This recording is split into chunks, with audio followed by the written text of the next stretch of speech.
25শে December যীশু খ্রিস্টের জন্মদিন। খ্রিস্টান ধর্মাবলম্বীরা খ্রিস্ট চার্চ উপলক্ষে আনন্দে মাতোয়ারা হয়ে উঠেছে। এই শুভ দিনে শান্তির বাজারের প্রজাপিতা ব্রহ্মা কুমারীর উদ্যোগে শান্তির বাজারের কিছু সংখ্যক গরিব অংশের লোকজনদের বাছাই করে শীতবস্ত্র হিসেবে কম্বল বিতরণ করা হয়। তার পাশাপাশি প্রজাপিতা ব্রহ্মা কুমারীর ধর্মীয় জ্ঞান বিতরণ করা হয়। প্রজাপিতা ব্রহ্মা কুমারীর বেহেনজির বক্তের মাধ্যমে জানান শীত বস্ত্র 1 বছর ব্যবহার করা যায়, খাওয়া দাওয়া হলে সেগুলো 2 ঘন্টা পরে শেষ হয়ে যায়। অপরদিকে এই উৎসবের দিনে অযথা টাকা খরচ না করে সেই অর্থ গরিব লোকজনদের মধ্যে খরচ করার লক্ষ্যে সকলকে বার্তা দেন। প্রজাপিতা ব্রহ্মা কুমারী ঈশ্বরীয় বিশ্ববিদ্যালয়ের পক্ষ থেকে আজকে এই অনুষ্ঠানটা করা হয়েছে।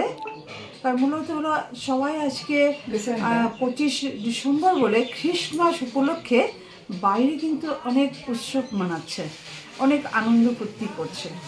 তো আমরা সেই অলৌকিক একটা উৎসব এখানে আমরা আয়োজন করা হলো।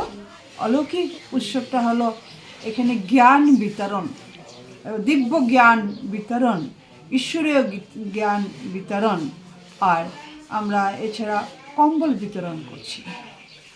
বাইরের উৎসবে খাওয়া দাওয়া অনেক পয়সা খরচা করছে, সেটা আমরা সাধারণভাবে করে আমরা সেটা দিয়ে আমরা সমাজের জন্য কিছু গরিব মানুষদের জন্য যে তারা এই শীতের মধ্যে একটু কত কষ্ট হয়, এটা আপনারা সবাই আমরা উপলব্ধি করি যে গরিব মানুষের কত কষ্ট, সেটা একটা সেবামূলক হিসাবে আজকে সেটাই আমরা এই কাজটা আমরা করছি। সেই উপলক্ষে এটা আর কিছু নয়। প্রজাপিতা ব্রহ্মা কুমারীর উদ্যোগে আয়োজিত এই অনুষ্ঠানে উপস্থিত ছিলেন শান্তিরবাজার বিধানসভা কেন্দ্রের বিধায়ক প্রমোদ রিয়াং, শান্তিরবাজার পৌর পরিষদের চেয়ারম্যান শম্পা বৈদ্য, বিজেপির যুব মোর্চার দক্ষিণ জেলার সভাপতি সুমন দেবনাথ সহ অন্যান্যরা। সকলেই প্রজাপিতা ব্রহ্মা কুমারীর এই ধরনের উদ্যোগকে সাধুবাদ জানিয়েছেন।